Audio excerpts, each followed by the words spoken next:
The issue of, before we open it up for general questions, I wanted to get to the healthcare issue, and that is, in your book, the key in some ways to getting back to the New Deal and being progressive.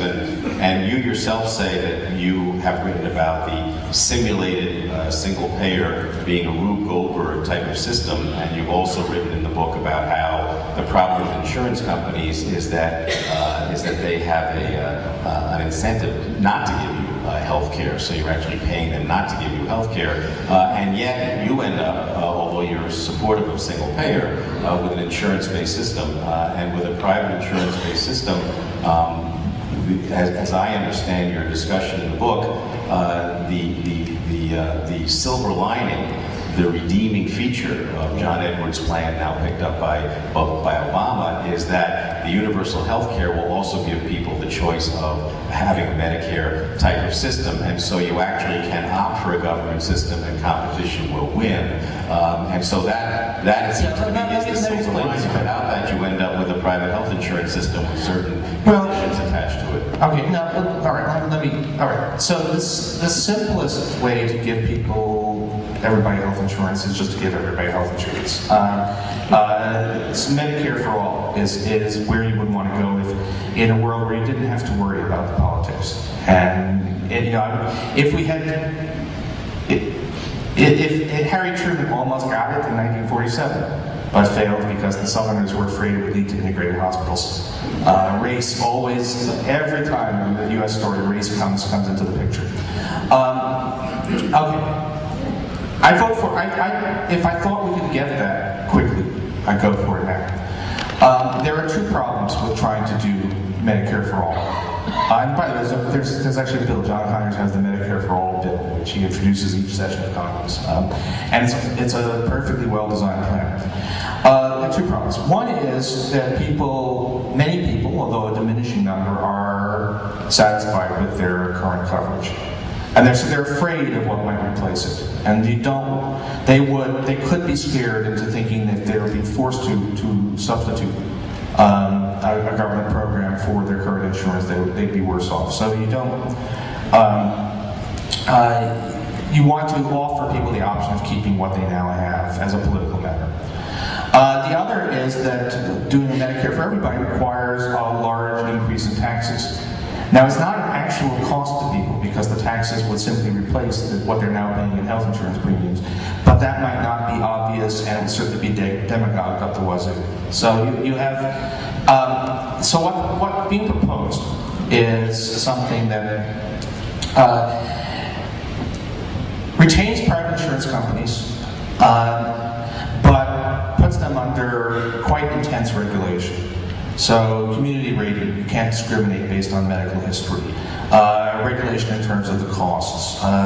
Basically saying the insurance companies cannot do a lot of I described the private insurance industry is largely the business of figuring out who really needs health insurance so as not to give it to them. And you regulate to stop that from happening. And you provide subsidies for people who can't afford the insurance to help them buy it, which is a way of simulating a single-payer system, and it's going to be more complicated, and it's actually going to require more bureaucracy than a single payer. But it's politically doable, and then, and this is the crucial thing that's been introduced, you also have a public plan that people can buy into. And so in effect, allow people to buy into Medicare, which has two good effects. It disciplines the private insurance companies. They can't charge too much because people will just go for the public plan. And in fact, over time, the public plan would very likely dominate. You would actually eventually transition to single payer. And you might say, why all this complicated stuff? And the answer is, the revenue. The revenue that's needed, the seed money, if you like, is you don't actually need to pass a tax increase because it's not that much money. All you need to do is allow some of the Bush tax cuts to expire as scheduled. It's this wonderful thing to hide the costs. Bush wrote the original tax cuts so that the whole thing turns into a pumpkin on the last day of 2010. the estate tax is eliminated in 2010, and then springs back to the 2000 rates on the first day of 2011.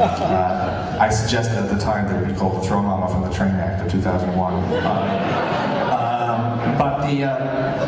So you get all of this, and it's complicated. It's more hassle, but you can do it. It looks to me as though these plans, and it's essentially now, I'm just calling it the demo plan, because it starts with John Edwards, but the Obama plan is slightly weaker in some technical details. The Clinton plan is almost identical to the Edwards plan. You can imagine the legislation needed for it being passed in 2009. Said that the whole thing taking effect probably in 2011 after the Bush tax cuts expire. So give me a imperfect but improvable universal healthcare system that could actually be in place by 2011 versus holding out for the absolute right thing that might be in legislation, God knows when.